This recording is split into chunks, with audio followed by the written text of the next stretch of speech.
Hello, hello, hello.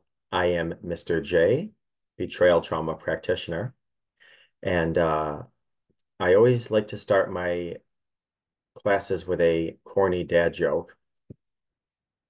And today I wanted to share this. I don't know if you heard or not, but Walmart is giving away free turkeys to anyone who can outrun security. Ba-dum-bum. Actually, that might not be funny, especially in this day and age, everything that we see on the news. If you want to take two deep healing breaths with me, in through the nose, out through the mouth, preferably with your eyes closed, but however you feel safe. So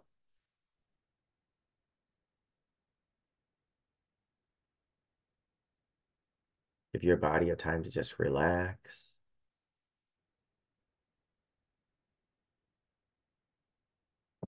All right. Today I'm going to be chatting just a little bit about emotional neglect in relationships or marriages. Emotional neglect in a relationship or marriage is when a partner or spouse consistently fails to notice, attend to, and respond in a timely manner to a spouse's feelings. And what happens is both partners are hurt by what is not there, by what is not reacted to. In a now classic 2004 study, researcher John Gottman, a name that's very circles around in this field quite a bit, he found that the difference between couples that thrive and those that divorce is the frequency in which couples meet each other's requests for emotional connection. It's funny because, you know, it's not the man that's over 6 feet tall and he has a six pack and a six-figure income that makes the difference. It's simply just being present is really an important component, or one of the top important components of a relationship. When it comes to relationships, feelings provide the connection, the warmth, the fire, and the glue. It is vital that couples reach out and respond to each other emotionally. So, what happens if you or your partner simply aren't capable of requesting or responding? And beyond that, what if it's no one's fault? The one word that I've heard over and over regarding emotional neglect in a marriage or relationship is this: I just feel alone or lonely, a word. It's as if you have someone right beside you, yet they feel like they're 1,000 miles away. You can see them, but you really can't feel their presence. You can talk to them, but you can't talk the way that you want to talk. You are with them, but you feel alone. Side note, one of the things that I ask, I think I told many of you that I'm a wedding officiant, so I perform weddings and I do a lot of premarital coaching. And one of the things that I ask people at times, or couples, young people, is how do you feel about yourself when you're around this person? That's often a decent indicator of the health of a relationship. Not always, because some people deal with their own self-anxiety and depression and self-hatred and all this other stuff, and so it doesn't really matter who they're around. But for the most part, how do you feel about you when you're in the presence of your partner? Um, it's almost as if there's a wall between you blocking them from you, a wall that you can see through, but you can't necessarily get through. The wall is made up of emotional neglect. Now, let's chat about how childhood emotional neglect creeps into a relationship or a marriage. Actually, it doesn't just creep in. Instead, it strides through the back door and silently and stealthily undermines communication, the connection, the compassion, and the warmth of your marriage or relationship. Usually, emotional neglect is brought into the marriage through childhood by either one or both partners. And that's why I say, it's unintentional, because sometimes it's just a repeated pattern or behavior from childhood. When one or both partners comes from a family that's not aware of feelings and under attends to them, the partner naturally continues that process as they get older. And sometimes it's not only just with your spouse or your partner, it's with your kids, and any other intimate relationship that you have. Growing up with emotional neglect makes you blind to your own emotions, the essential ingredient that is absolutely necessary to connect in a real way with your spouse or your partner.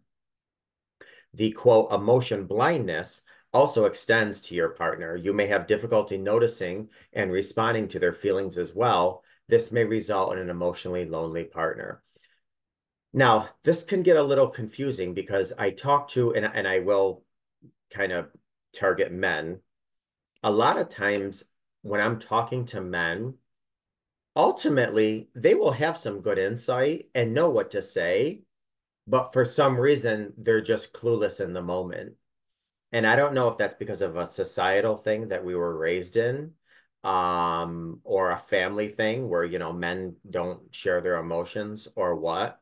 But men have a more difficult time in general. And I hate to paint a broad brush, but I will say, for as long as I've been doing this work, I usually have a tendency to observe males having a challenge with emotional integrity, emotional presence, but a lot of times, the majority of the time, it's not intentional. If you and your partner both brought the emotional blind spot into your relationship, then there's a somewhat different problem because neither of you can see what's missing. If I'm talking to a male-female couple, or actually any couple whatsoever, and both of them don't have a lot of emotional maturity, emotional integrity, emotional presence, then it's very difficult because they're just, it's like the synapses in our brain, it's kicking, but nothing's, picking up.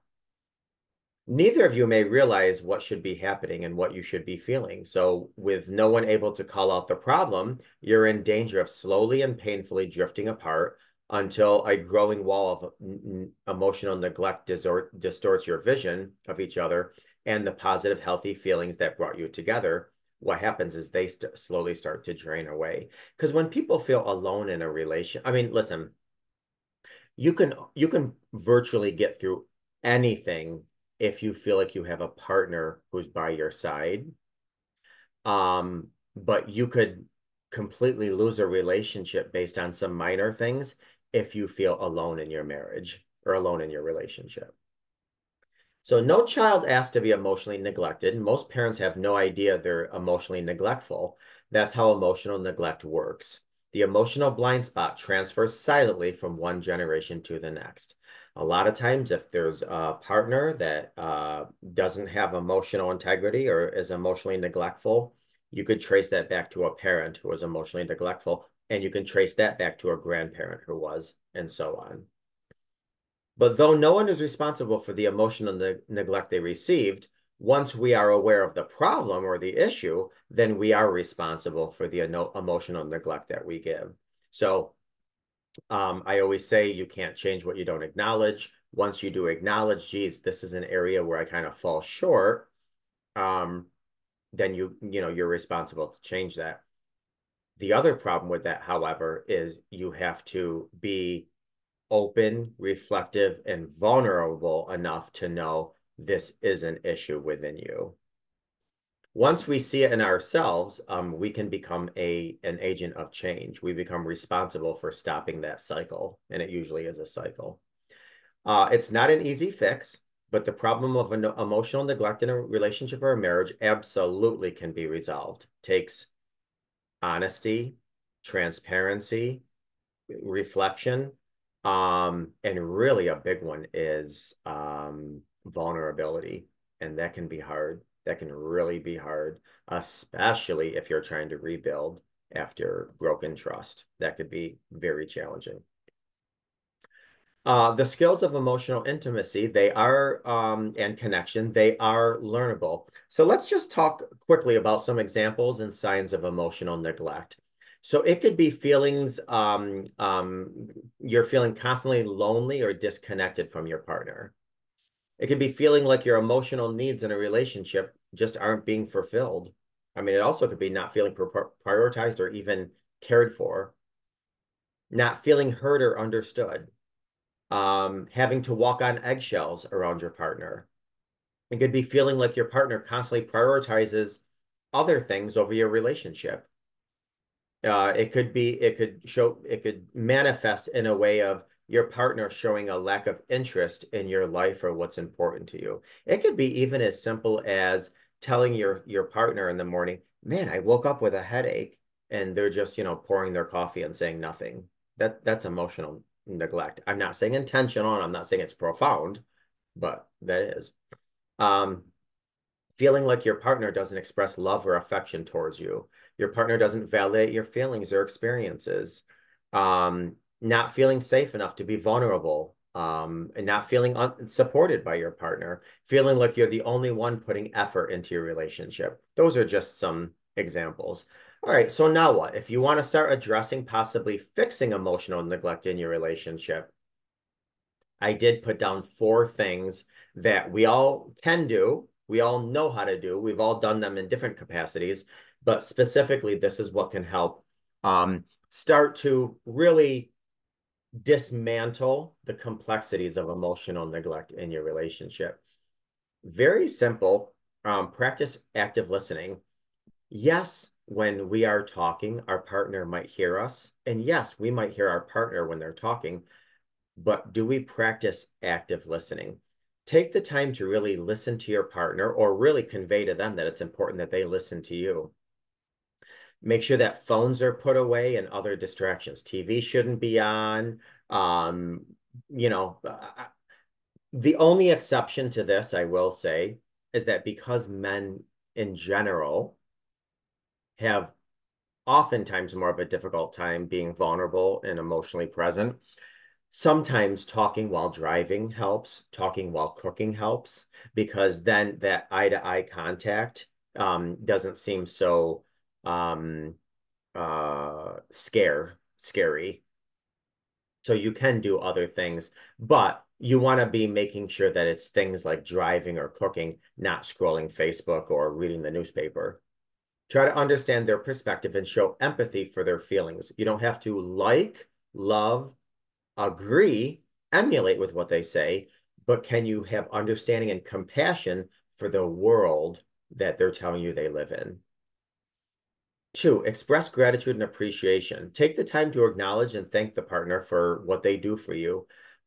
Small acts of kindness and appreciation can go a long way in strengthening the emotional connection. One of the things I hear so many times from couples is just complacency set in, You're with somebody for 5, 10, 15, 20, 25, 30, 35, 40 years. You kind of take them for granted. They're always going to be there. So sometimes just really going out of your way to say thank you and appreciate the small things they do really gets them to say, wow, I'm noticed. And who doesn't want to be noticed? Never stop dating. Just because you're married or, in a committed relationship doesn't mean that you should stop taking each other on fun dates. And I can't even tell you how creative you can be. Listen, I've been married for over 20 years. And we still, when we go on dates, I'll go and print out 50 questions to ask on your first date, and we'll sit and talk about that. Or just little things that like bring little fun into your marriage or your relationship. There's so many things that you can do that are helpful. You don't need a lot of money or creativity or things like that. One of the things you have to ask yourself is, how fun am I to live with? How fun is my spouse to live with? How fun is our marriage? Not to mention, especially when you're trying to heal after D-Day, laughter is the best medicine. So sometimes together, laughing really does a lot of good. Um, it's important to spend time together without any distractions. I mean, I know that a lot of you watching have young kids, and that's very, very, very challenging. But, as much as I don't like this, sometimes a nice educational cartoon can be your babysitter for a half an hour if that just means you and your spouse, go connect and whatever. Or if that means before the kids wake up, after the kids go to bed, if the kids go to school, what have you. And if you can't connect physically, like as far as eye to eye, face to face conversation, then try to connect via email, text, phone when you're away. It's just about really letting the other person know, letting each other know, you're on my mind. I'm thinking of you and you're my priority. This could be as simple, like I said, as going for a walk, cooking a meal together, having a cozy movie night, getting a babysitter if you have kids. The key is just simply to be present and focused on each other. Lastly, practice vulnerability. And I'm telling you something, ooh, if I were to say what's one of the crucial aspects of really thriving and connecting in any relationship, it would be to be vulnerable. When you are vulnerable, you're letting the person that you're with know, out of everyone in the world, I'm letting you see my deepest soul. Um, And if you're not with anybody, then try practicing being vulnerable with yourself. What does that mean? That means when you get a thought, a feeling, or a trigger, you don't distract and numb and avoid and drink it away and sex it away and snort it away and TV it away and eat away. You really sit with that and say, no, I'm going to allow myself to feel these feelings and I'm going to get curious about them. Share your thoughts and feelings and fears with your partner and encourage them to do the same. And here's the key. When your partner shares things or when you share things with your partner, hopefully both of you are at a point where you're just listening, not to respond, but to understand and to be curious. One of the hardest things to do is if your partner or spouse shares something, especially if it's something not so flattering about the relationship or you, to really not to come back defensive because all that's going to do is close them up. Now, that's not to say that they can't reword or be respectful in what they say, but really being vulnerable and sharing, that's what's going to really solidify that emotional connection. And if you have a very close emotional connection, that just again dismantles emotional neglect. I know I said a lot, but I hope you got something out of this.